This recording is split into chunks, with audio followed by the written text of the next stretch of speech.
Sebelum ini, setiap kali ujian, saya mesti takut. Takut markah rendah, takut gagal. Tapi rupanya, PBS lebih dari itu. Dalam PBD, saya belajar bekerjasama, hormat pendapat orang, belajar berfikir secara kreatif dan kritis. Kadang-kadang, cikgu tak cakap, cikgu sudah menilai.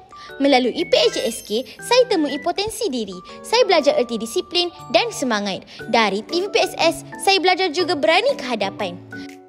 Dalam pentaksiran psikometrik, bantu saya kenal siapa diri saya, minat, gaya dan personaliti diri.